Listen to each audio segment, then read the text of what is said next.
Amém. Que esta canção é um verso bíblico. Portanto, é a palavra inspirada de Deus. Não sei se vocês prestaram atenção, mas o cântico diz: aquele que me ama, guardará a minha palavra, e meu Pai o amará, e me manifestarei a ele. Olha que verso lindo das Escrituras. Aquele que me ama, guarda. Você quer saber se ama a Deus? É só verificar se você guarda a sua palavra. Vamos ler Malaquias 3:10. Vocês conhecem de cor e salteado. O que é que diz em Malaquias 3:10? Trazei todos os dízimos à casa do tesouro, para que haja, eu não estou ouvindo os crentes, para que haja mantimento na minha casa. E depois fazei prova de mim, diz o Senhor dos Exércitos, se eu não vos abrir as janelas do céu, não estou ouvindo os crentes, e derramar sobre vós bênção sem medida. Amém? Os crentes deviam conhecer este verso, não só João 3,16, nem só o Salmo 23.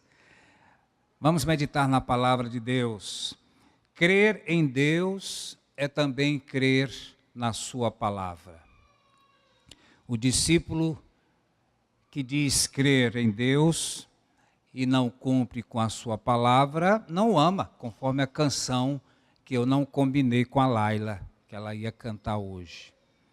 Quando Jesus ressuscitou dentre os mortos, e ele foi encontrar-se com os seus discípulos que estavam pescando lá no mar de Tiberíades, e ele preparou um café da manhã com os seus discípulos, pães e peixes, assou uns peixes lá na praia, e os discípulos não reconheceram que era o Senhor, depois reconheceram, e Jesus conversou com eles, mas chamou Pedro à parte e fez uma pergunta a Pedro: Pedro, tu me amas?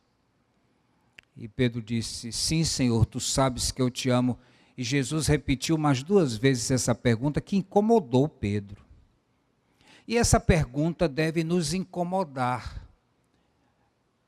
A pergunta é se nós amamos a Jesus, se nós amamos a Deus, se nós amamos a sua palavra, se nós amamos a sua igreja, se nós amamos a sua obra neste mundo.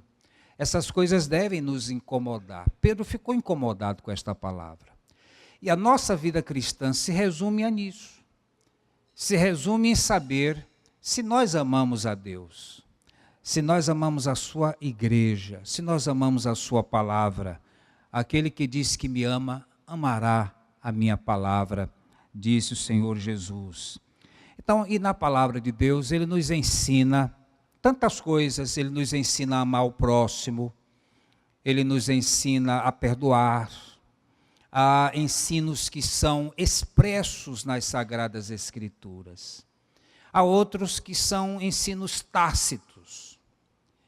E às vezes nós damos mais importância às coisas não expressas nas Escrituras do que aquilo que está expresso. Às vezes nós damos mais importância ao ensino acidental da palavra do que o ensino expresso da palavra. Por exemplo, a palavra de Deus nos diz com clareza: amai-vos uns aos outros. A palavra de Deus nos diz com clareza: amai a vossos inimigos. Não é? Mas a palavra de Deus não nos diz com clareza tantas outras coisas que nós fazemos, né? Nós estamos preocupados com a irmã que corta o cabelo, nós estamos preocupados com o jovem que coloca um brinco na orelha, nós estamos preocupados com o tamanho do vestido da irmã ou do seu decote. Nós damos uma ênfase muito grande sobre estas coisas, sobre esses costumes, e nós vamos nos esquecendo das coisas que são realmente essenciais na vida cristã. E a palavra de Deus nos ensina com muita clareza a respeito do método de Deus para a sua igreja. o método que Deus usa para o sustento da sua igreja, que a palavra de Deus nos chama de dízimo. Eu ouço ao longo dos meus 38 anos de pastor, alguns crentes me fazerem afirmações que me deixam muito preocupado. Por exemplo, uma delas é assim: pastor, eu não sou um dizimista fiel, porque dízimo é algo do Velho Testamento. Então, quando eu ouço uma palavra dessa, eu fico assim preocupado. Se o dízimo é algo do Velho Testamento, então eu não posso mais usar o Velho Testamento. Então, por exemplo, eu não posso usar o Salmo 23, que é tão lindo, né? Quando nós dizemos: o Senhor é o meu pastor, nada me faltará. Onde é que está o Salmo 23? No Velho Testamento. Eu não posso usar, por exemplo, o Salmo 121, que eu gosto muito. E eu gosto tanto que eu sei decorado, né? O Salmo 121 é Velho Testamento. Elevo os meus olhos para os montes. De onde me virá o socorro? O meu socorro vem do Senhor. Isso é Velho Testamento.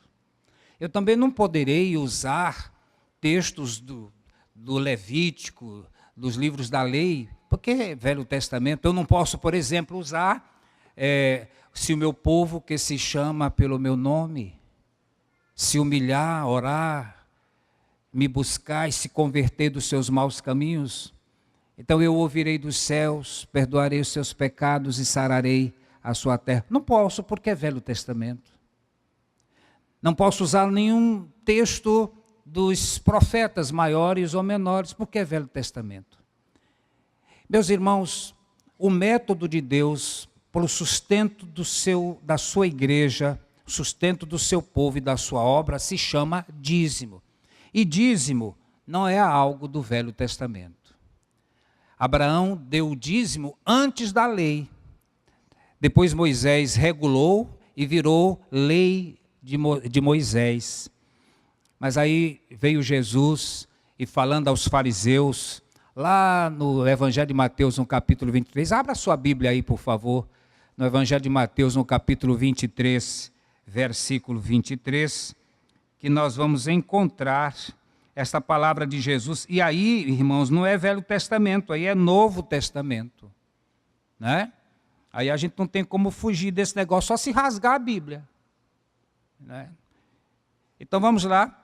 Ai de vós, escribas e fariseus hipócritas, porque dais o dízimo da hortelã, do endro, do cominho, e omitis o que há de mais importante na lei, a justiça, a misericórdia e a fidelidade. Devias fazer estas coisas sem omitir aquelas. Ou seja, os fariseus eram dizimistas fiéis. Olha, alguns versos das Escrituras me deixam assim, muito perturbado. Algumas expressões que me perturbam. Uma delas é esta expressão, assim como. Assim como, olha só. E Jesus diz na sua palavra, se a nossa justiça não exceder a dos escribas e fariseus, de modo algum entraremos no reino dos céus. E quando eu leio na Bíblia que os fariseus eram dizimistas fiéis e eu não sou, significa dizer que eu sequer sou um fariseu. E os fariseus eram dizimistas fiéis. Os judeus são dizimistas fiéis até hoje. Você sabia que os muçulmanos são? Os judeus são dizimistas fiéis. Os fariseus eram dizimistas fiéis. Então, quando eu não sou dizimista fiel, eu não estou apenas negando a palavra de Deus e o meu amor a Deus, mas eu sequer me igualo aos fariseus. Você já parou para pensar nisso? E Jesus é que diz, se a nossa justiça não exceder a dos escribas e fariseus, nós não entraremos no reino dos céus. Então os fariseus eram tão legalistas que eles davam o dízimo da hortelã. Vocês que plantam em casa, têm suas hortas, hortelã, endro, cominho, que são aquelas coisas tão pequenas. Os fariseus tiravam o dízimo destas coisas. E Jesus não os condena por isso. O problema é que os fariseus levavam a lei ao pé da letra e esqueciam as coisas mais importantes, a justiça, a misericórdia, o amor, o perdão, não é? Eu preciso ser dizimista fiel, mas eu vou vestir o pobre que bate à minha porta, eu vou ajudar aquele que está na prisão, eu vou ajudar aquele que está necessitado, eu vou vestir alguém, não é? Eu preciso ser dizimista fiel, a minha justiça precisa exceder a dos escribas e fariseus, mas eu vou continuar praticando a justiça, eu vou continuar praticando a misericórdia, eu vou continuar praticando a graça de Deus que me alcançou através de Jesus Cristo. Nós não somos salvos pelas obras, mas a fé que não se transforma em atos de obediência não é fé válida para a salvação. Dízimo, portanto, é uma prova de fé. Não é apenas uma prova de fé, da fé que nós depositamos em Deus, mas o dízimo também é uma prova de amor. Quando nós entregamos o nosso dízimo, aliás, que não é nosso, dízimo não é coisa nossa, dízimo é do Senhor, nós estamos dizendo assim: Senhor, nós te amamos. E porque nós te amamos, queremos ver a tua obra crescer neste mundo. Dízimo é uma prova de amor a Deus e amor ao nosso próximo. Dízimo também é uma prova de santificação. Santificação faz parte do viver do crente. A palavra de Deus nos diz com clareza, não é de forma tácita: sem a santificação ninguém verá o Senhor. Nós estamos vivendo tempos difíceis, onde os nossos compromissos suplantam a nossa fé em Deus, a nossa religiosidade. E o que eu estou dizendo, a maior prova disso está em olhar estas poltronas vazias no domingo de manhã, porque o Brasil vai jogar às 3 horas da tarde.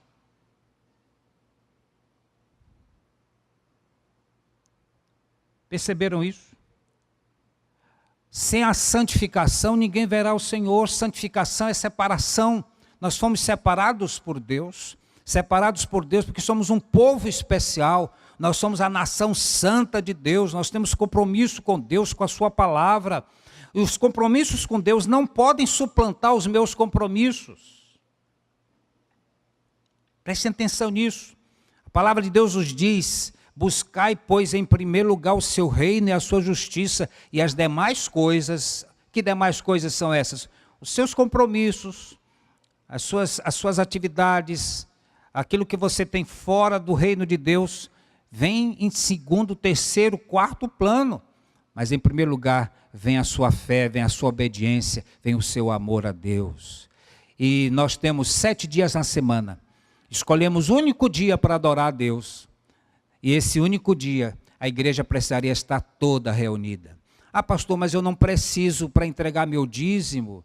Eu não preciso ir à igreja, basta que eu saiba a conta bancária, eu faço transferência eletrônica. Eu não preciso ir à igreja para entregar o meu dízimo. E você acha que nós estamos querendo o seu dízimo? Nós estamos querendo você, nós queremos ver você crescer, nós queremos ver você crescer em comunhão, em graça. E quando nós deixamos de vir ao culto, nós perdemos a bênção do culto da comunhão, de encontrar os irmãos, de dizer para ele: eu senti sua falta, você faz falta na minha vida. E aí você não vem: ah, mas eu enviei meu dízimo. E você acha que não está preocupado com o seu dízimo? O beneficiário de você entregar seu dízimo é você. Deus não precisa do seu dízimo. Aliás, Deus não precisa de nada, irmãos. Deus não precisa nem do meu louvor.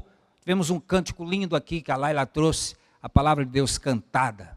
Vocês acham que Deus precisa do louvor da Laila? Mas quando a Laila canta, quem é a abençoada? Ela e todos nós. Mas Deus não precisa do nosso louvor. Deus não precisa da nossa adoração. Quando nós adoramos a Deus, os beneficiários somos nós. Porque dele é o ouro, é a prata, tudo é dele, tudo provém dele, tudo foi feito por meio dele, e sem ele nada do que foi feito se fez. Ele se autossustenta, ele não precisa de coisa alguma. Então veja a beleza, irmãos, da gente vir ao culto, de poder adorar a Deus, de poder contribuir para a expansão do seu reino. E a gente fica em casa. Os irmãos não deveriam estar ouvindo isso, né? Quem deveria estar ouvindo é quem está em casa. Mas vocês transmitam. Olha, você que não veio, manda uma mensagenzinha pelo WhatsApp. Meu irmão, você não veio, você perdeu. Eu não sei se está sendo gravado o sermão. Aí você manda o áudio os irmãozinhos que não vieram, você está perdendo. O escritor aos Hebreus diz assim: não deixemos de congregar-nos, como é costume de alguns. Naquela época já tinha isso, viu? Não deixemos de congregar-nos, como é costume de alguns. Se eu fosse escrever esse verso hoje, eu diria assim: não deixemos de congregar-nos, como é costume da maioria. Mas o escritor aos Hebreus diz: como é costume de alguns. Antes, façamos admoestações, quanto vedes que o dia se aproxima. Então precisamos estar juntos, irmãos. A igreja é uma chama. Nós estamos na época junina, né? E eu me lembro quando eu era jovem, que morava lá na Coab, na VP11, casa 8. Na nossa rua a gente botava bandeirinhas, cada casa fazia uma fogueira de São João lá, e a gente comia, tinha canjica, tinha tanta coisa gostosa, os vizinhos se sentavam à porta, a gente batia papo. Naquela época era assim, hoje não se pode fazer mais isso. Fogueira, para lembrar São João, como se a gente fosse celebrar São João. Mas aquilo era gostoso. E a fogueira me lembra que a igreja é uma fogueira. Cada tição que está ali, junto, faz aquela labareda. Mas se você puxar um graveto da fogueira e deixar à parte, o graveto vai esfriar, vai esfriar, vai esfriar e apagar. Tem muito crente com a chama apagada, que precisa ser reavivada. E a gente reaviva essa chama onde? Sozinho em casa, trancado no quarto, vendo televisão, assistindo a pregação pela TV? Não, irmãos, a gente aviva vindo ao culto, celebrando com a igreja, tentando cumprir com os mandamentos de Deus, para que a gente possa expressar o nosso amor, porque dízimo é prova de amor, é prova de santificação. Cada real que nós entregamos santifica a Deus, santifica aquilo que nos resta. Dízimo não é tributo, não é imposto, dízimo é um ato voluntário. Alguém diz assim: pastor, eu estou com os dízimos atrasados, como é que eu faço para regularizar? Eu digo: meu irmão, dízimo não é tributo, não é imposto. Você faz um compromisso com Deus hoje, a partir de hoje eu vou ser um dizimista fiel. Porque dízimo, quando a gente não entrega o dízimo, nós estamos em pecado. A gente pensa que está em pecado, é o irmãozinho que adulterou, olhou para uma mulher casada, transou com ela, está em pecado. Mas se você não é dizimista, você está em pecado, igualzinho o irmão adúltero. É que a igreja acha que pecado é adultério. É o irmãozinho que furtou. Mas o irmão que não é dizimista, ele está em pecado. Você sabia disso? Mas a gente acha que está em pecado, foi o irmãozinho que adulterou. Não pode vir à igreja, não pode mais subir para o louvor, não pode tocar, não pode lecionar, não pode estar na classe. E o irmão que não é dizimista? Pode? Você imagina um não dizimista na diretoria da igreja? Nós estamos em pecado quando nós não cumprimos com os mandamentos do Senhor na nossa vida. Não é tributo nem imposto, mas é um ato voluntário. É um reconhecimento de que não apenas o dízimo, mas todos os meus bens pertencem ao Senhor. Por isso que o escritor diz assim: trazei todos os dízimos. Todos, todos. O que significa todos? Todos significa todos.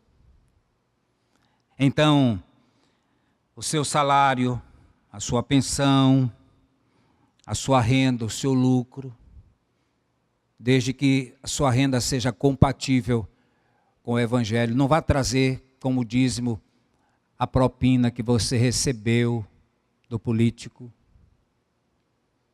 nem vá trazer como dízimo aquele dinheiro que você recebeu porque você jogou na loteria esportiva. O seu dízimo é compatível com a sua renda. Preste atenção nisso, irmãos. Não tentem ao Senhor. E o escritor diz: para que haja mantimento na minha casa, o azeite não pode faltar nas lâmpadas que iluminam a esperança. Olha só, se você é dizimista fiel, quando o pregador aqui ganha uma vida para Jesus, e a igreja precisava se alegrar com isso, você pode dizer assim: O dízimo que eu entrego nesta igreja ajuda meu pastor a ganhar vidas para Jesus. O dízimo que eu entrego na minha igreja ajuda a fazer com que a lâmpada não se apague nesta igreja, que não falte azeite, que não falte unção, que a obra desta igreja não sofra solução de continuidade, porque os ministros são lâmpadas de Deus que presidem os atos de culto, os atos de adoração. Olha só, já passou o dia do pastor, né, que foi domingo passado, mas serve. Alguém disse, foi um poeta que disse isso, não fui eu não. Pastor é o advogado que defende as almas ajoelhado. Você concorda? O pastor é o médico que receita os remédios que estão na bula da palavra de Deus. É o enfermeiro que faz os curativos nas feridas da alma. É o eletricista que liga a luz da casa em trevas. É o bombeiro que apaga o fogo das discórdias. É o padeiro que serve o pão do céu.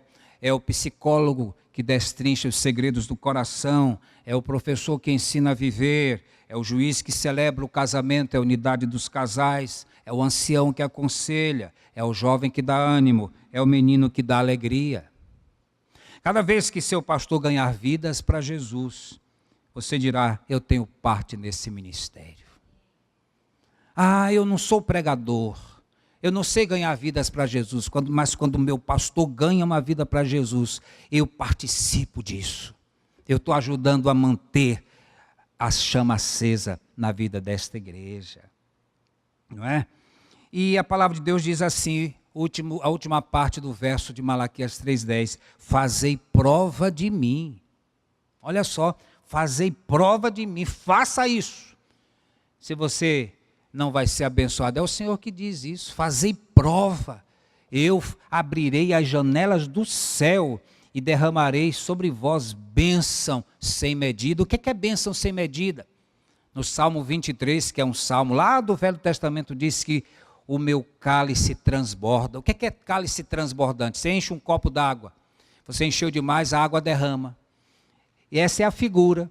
Deus quer derramar bênçãos, fazer com que elas transbordem na nossa vida. Não é bênção aos pouquinhos, não. Aliás, há um hino que diz, chuvas de bênçãos, gotas somente nós temos. Chuvas, rogamos a Deus. Deus quer mandar chuvas de bênçãos. Não são gotas em doses homeopáticas. Deus quer fazer transbordar o seu celeiro.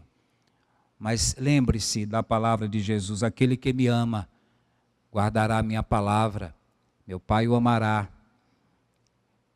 e viremos para Ele, faremos nele morada, e eu me manifestarei a Ele. Que Deus abençoe os irmãos, levem esta palavra no coração. Hoje à tarde torçam para o Brasil, mas venham adorar o Senhor à noite. Vamos encher esse lugar de servos e servas do Senhor, com o coração avivado, com a chama ardendo no seu coração, por amor a Jesus. Vamos estar juntos, louvando e bendizendo o nome do Senhor.